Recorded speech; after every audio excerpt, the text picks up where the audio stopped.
James Ofori Attah believed that the world was indeed his oyster and yearned for the fast life of cash, cars and drugs. Petty crime soon had him on the run from police across the world, and he became a hardcore drug addict. After all of this, he found purpose in God and redirected his life. His incredible testimony tells you that it is never too late to give your life to Christ. I was convinced by a white guy that we should enter into UK to just go make window shopping. I actually followed the guy, so when we got to the immigration, they questioned me and I couldn't answer myself properly. I was actually put in cells for 6 days, and I did that for 5 times until finally I got in Germany. The guy said, no, you can try it, you can try it. They dropped a chunk on the pipe for me to try. My God, I saw myself in the cloud 9. So when you win in the battle, you have not won the war yet. So it is when you lose in the battle, you have not lost the war yet.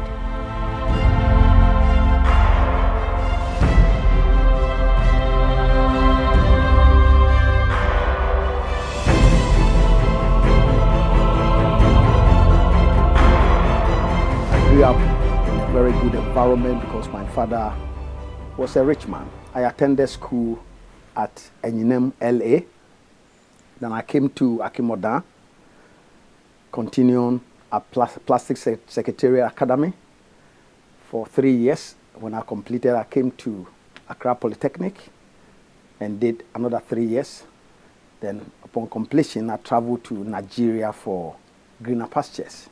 I started working in 2 different firms. One was a construction company as an errand boy to the main boss. And then in the evening, I will also work in a club as a club attendant.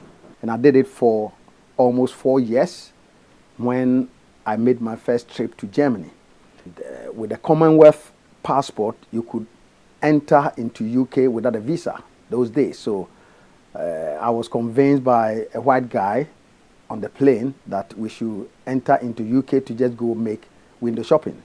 And so, as young and naive as I was, I actually followed the guy. So when we got to the immigration, they questioned me and I couldn't answer myself properly. I was actually put in cells for 6 days upon the next available flight. So they took me back to Nigeria. My German visa was not expired, so I quickly organized myself again, bought another ticket, and I traveled, made another transit.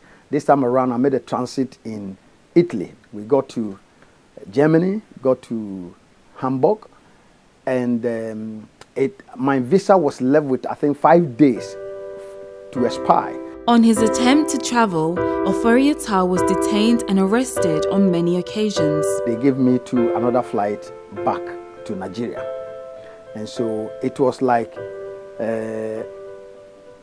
going in and repatriation, and I did that for 5 times until finally I got in Germany. Those days, what you have to do to stay was to seek political asylum, even though you are not a refugee.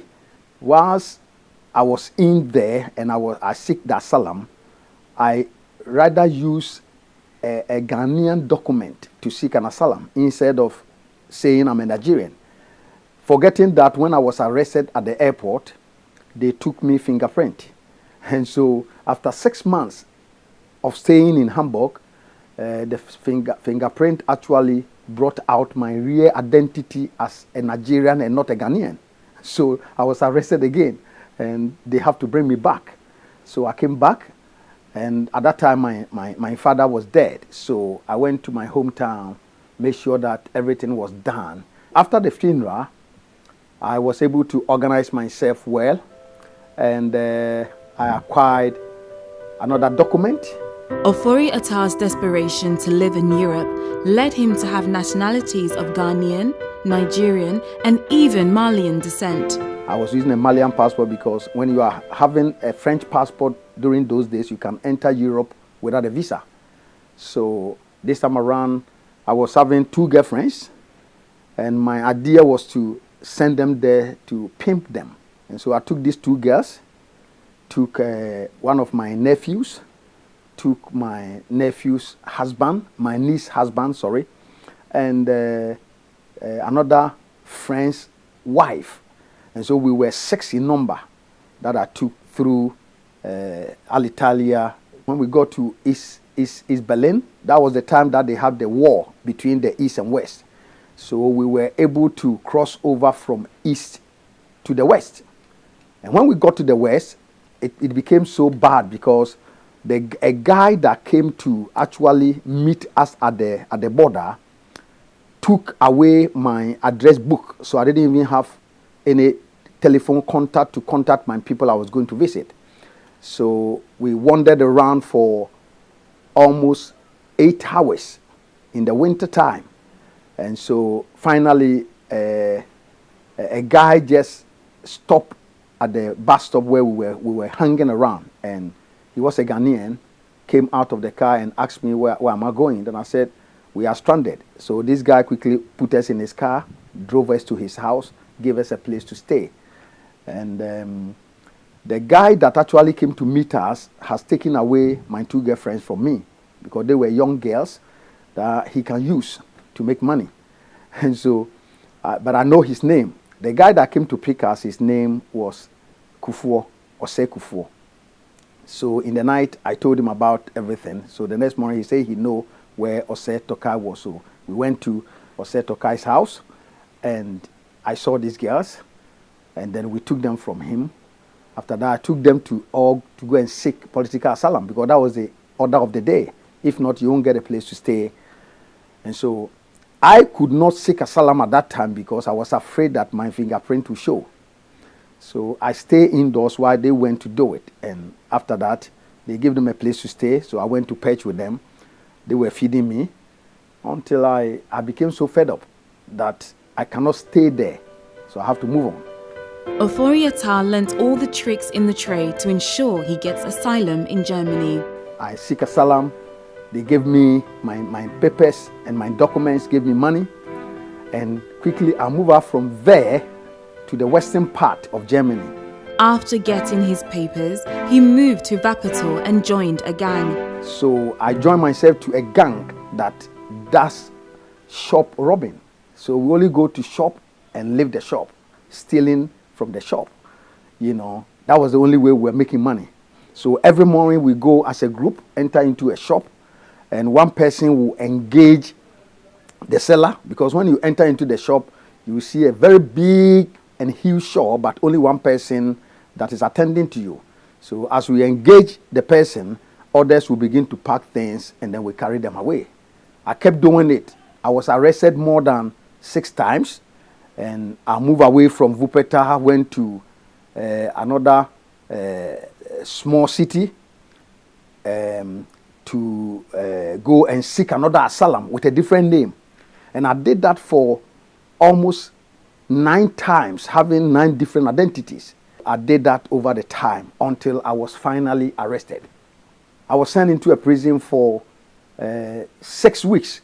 So whilst in the prison, I requested for Amnesty International. The lawyer was able to bring me out. After his release from jail, it appeared that he wanted to set his life back on track. I started a course, music and disc jockeying. So finally I became a DJ, and I was employed in a club in Wuppertal. One fateful night, a friend came to meet me, and whilst we were chatting, he asked me to follow him to the washroom.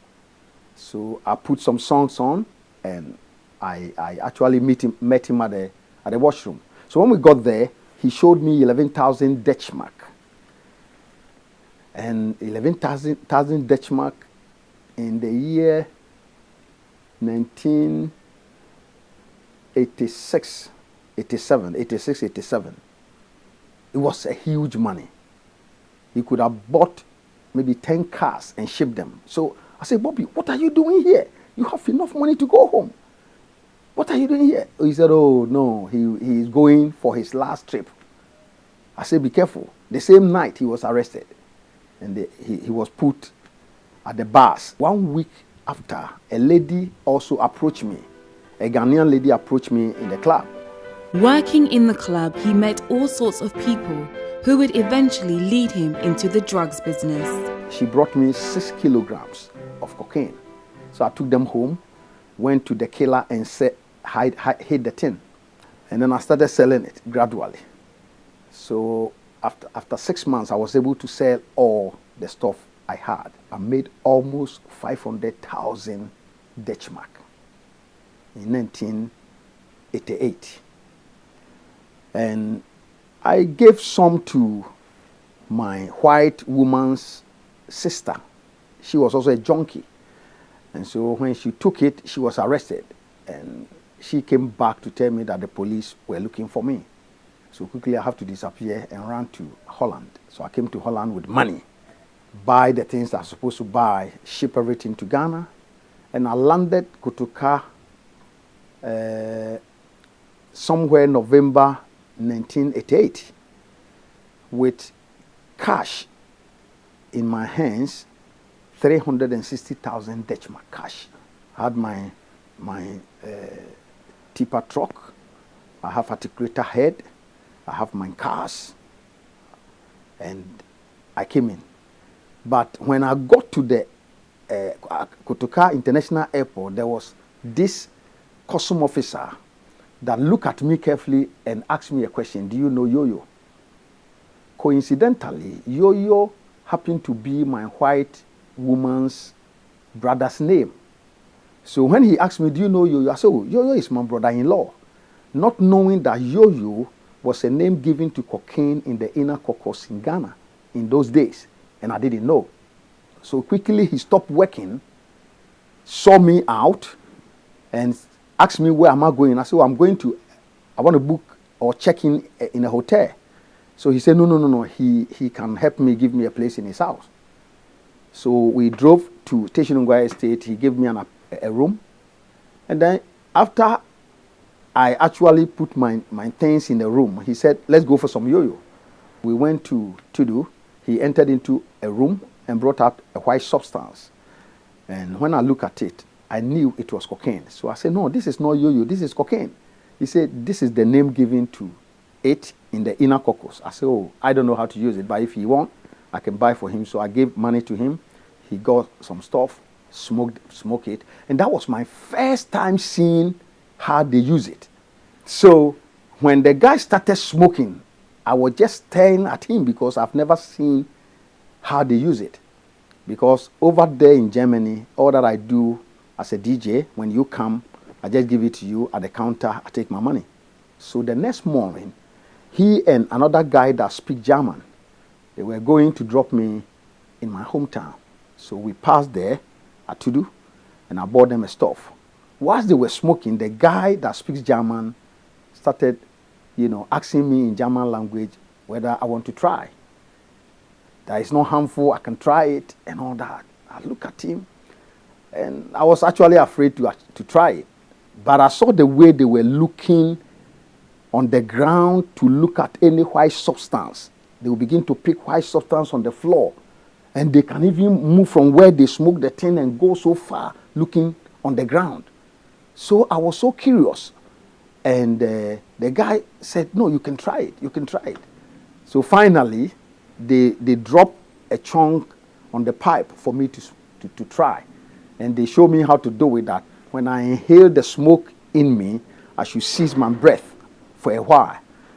And I will know what will happen to me. So right there, I did exactly what they said. And my God, I saw myself in the cloud 9. I was kept in Accra till I blew all my money. I sold my shoes. I was left with only one shoe with holes inside. My passport and my visas were ready. My ticket was ready, but it was left with protection. So they were taking me from one juju to another juju. I stopped smoking and I stopped drinking. So when you win in the battle, you have not won the war yet. So it is when you lose in the battle, you have not lost the war yet.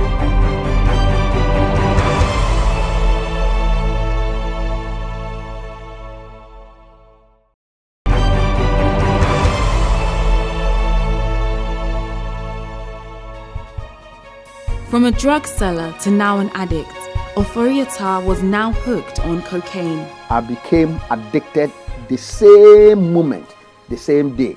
So I bought a lot and I tried smoking it, but I could not go back to the same place.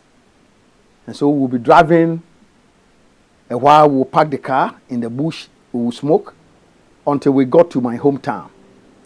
When we got to my hometown, the remaining was just little. So the following day, when the thing finished, I have to run back to Accra. That was how I was kept in Accra till I blew all my money. All the 360,000 Dutch mark. I sold my 2 trucks. I sold my private car. I sold my room equipments like sound systems and my disc jockey equipment. I sold everything. Started selling my clothing, selling my shoes, selling my watches, my chains, my jewelry. I sold everything. I sold my shoes. I was left with only 1 shoe with holes inside. At his lowest he had ever been, he was ready to do anything to get a hit of cocaine. I remember one time, there was this young man that was an evangelist. And this guy was a drug addict, became an evangelist, and had gone back on drugs. And so what he does is that he preaches in buses and also go to the homes of church members to minister to them. And the guy was good in deliverance. So he conducted a deliverance service for a lady that wanted to travel to Holland. So finally, I have to lie to the lady that I can help her travel outside. So all her monies, everything, we took the money, went to buy the stuffs and smoked. The guy was arrested and I escaped. I was desperate. I wanted to do something. I wanted to get money to smoke every day. And so I can do anything. I started in Togo. I was going to the ship's side to meet the captains of the ship, telling them stuffs. I'll be able to take them to town to actually pilot them in town to give them girls. So they will give me some money. So over there in Togo, I have to stow away a ship. When I stowed away a ship, I was arrested in South African waters. And later, the police and the immigration came on board when we got to Madagascar. So when we got to Madagascar, I seek political asylum right in the ship. Told them that I'm a Liberian, and because of the war in Liberia, that's why I was running away. And so the ship took me to India. From India, we went to Sri Lanka. So when we got to Sri Lanka, I have hidden my passport, my Ghanaian passport in the ship, not knowing they have already found it out. They found out that I'm a Ghanaian. So they bought my ticket, everything, and,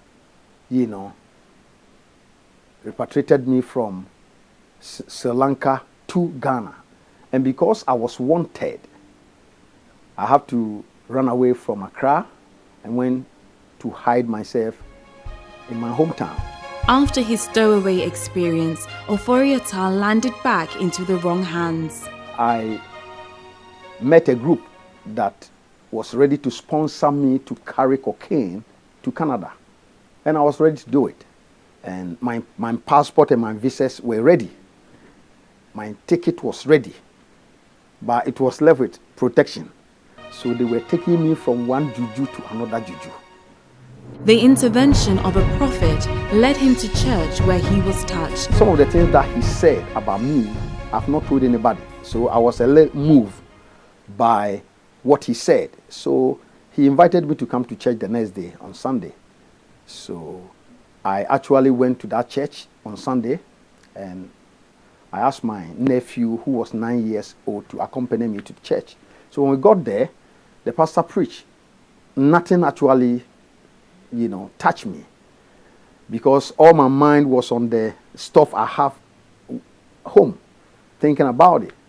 So when we closed the pastor asked the congregation if anybody has something to say. Then this young boy, 9 years nephew that I went with, lifted up his hands and quoted the scripture in Proverbs that says that there is a way that seemeth right in the sight of man, but the end thereof is death. And in fact, he quoted it in Akan language. So the whole thing was so touchy. And I didn't understand because this young guy didn't actually know what I was planning to do. And so right there, I knew God was talking to me. But I did not show anything in the church, even though I was sweating. And I left the church, went home. Whilst I was in my room, I kept on hearing the word. There is a way that seems right in the sight of man, but the end thereof is death. The word started hunting my life. And I could not actually handle myself until I went around looking for the pastor. So I went to the pastor's house and I narrated all the story to him, that I have a stuff home that I want to travel with, but I believe that the word that came through my nephew, God was speaking to me. Then he said, what do you mean? Then I explained. So the pastor said to me that he believed that God is speaking to me and God wants to save my life. And so I should give my life to Jesus Christ. And everything will be fine. So right there I surrendered. He prayed with me, led me to Christ, and I became born again. And when I became born again, I had the case that made me run away was still pending. My friend has been arrested. He has been in police custody for 1.5 years. They were waiting for me to be arrested before they can judge the case. So I got born again 6 days after they made the case foolish case. When I got to Tema, I visited a friend, an old friend. I told the lady, I'm born again. She said, how can you be born again? So she asked me what church I belong to. And I said, I don't have any church. So she brought me to church on Sunday. And that fateful day, the pastor announced that they were going for 7 days fasting and prayer as a camp meeting in Temasco. So I have to join, but everyone have to pay 3 cedis. I didn't have it, so I explained it to the pastor. Pastor paid for me. After 5 days doing the fasting and prayers, he felt he was delivered. He felt free. How I got my deliverance was there was this pastor, Pastor Nefi, that came to minister. And he was just singing a song. Nobody lay hands on me. Right in the service. And the song go like, do a new thing in me, dear Lord. That was just the song. Do a new thing in me, dear Lord. You are my porter, you are my maker and my molder. So do a new thing in me. So whilst the pastor was ministering the songs, I was so affected to the point that I started crying. I was shouting, crying like a baby. And the cry affected the whole congregation. People started crying, people wailing. And so when we finished, I told the pastor that I'm very sure that I have got a touch, that something has happened to me. So I would like to share my testimony with him. So I told him about all my life. And the pastor said, wow, you have to share this testimony. So I shared the testimony at the camp meeting grounds. And right at the camp meeting, God spoke to me about a white guy that I should talk to, that he has ordained that guy to help me. But I was afraid to actually approach the guy, so I was not able to do it until we came the following Sunday at the church. So the pastor gave me the opportunity to share my testimony at the church in Committee 9. So when I finished sharing the testimony, the white guy himself walked to me. And that was how we built contact. And I told him, because of my bad stuff, I can't go back to it. I need a job. And so the white guy said I should write application and bring to his office. When I was ready to send the application, the white guy told me God has said he should sponsor me to Bible school. And I told him, well, I have a wife, I have children, so who is going to take care of them if I go to Bible school? And the man said, if I'm ready to go to Bible school, he's ready to take care of my wife, my children, pay their school fees. He will give me also salary, monthly salary. He started taking care of me, paying my children's school fees. And finally, he rented a house for me to move in. I was staying at the church house. I stayed there for 6 months. So after 6 months, Bob Milliken rented a house for me. I was so transformed within 6 months that there were some ladies that used to minister to me when I was on drugs. And one of them met me in the market, and she could not make me up. Why? Because I've transformed beyond recognition. She looked at me and could not recognize me. At first, I had this long punk haircut with my wild earring on. And so when I got born again, I had to cut everything down, remove the earring, and started a new life. I stopped smoking and I stopped drinking. I used to drink a lot of alcohol because I was so down and out. At a point, it came to a place that I wanted to kill myself before my conversion. One night, I went to Comte 2 at the beach side, and I left my body into the water in the night, and the sea took me far in and brought me back. I did that severally, and the sea even rejected me. My mother has already forsaken me. All my siblings, everybody rejected me because I have become so useless, and everybody look at me as a nobody. Although his friends and family had rejected him, God did not. God had transformed him and given him new life and a reason to live. Life is war, and the war of life is divided into battles. The more battles you win, closer you are to win the war. So when you win in the battle, you have not won the war yet. So it is when you lose in the battle, you have not lost the war yet. So you may be down today. That is not the end of your life. I know that a day is coming that God, the same God that lifted me from nowhere and positioned me among princes and princesses and doing so well in my life, I believe that the same God is alive that will actually go before you and make the crooked way of your life straight, break down gate of brass, and he will cut through bars of iron, and he will give unto you the treasures of darkness, the riches stored in secret places, and you will become the man or the woman that God has ordained to become. You are blessed and you are highly favored. In Jesus' name, amen.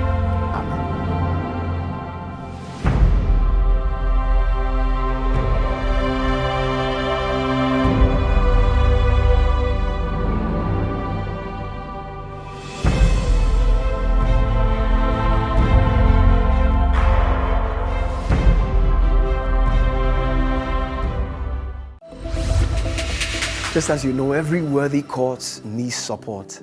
And Dominion TV has been doing this for some time now, Christian-based television that seeks to power the youth with the message of Christ, take over the whole of Africa.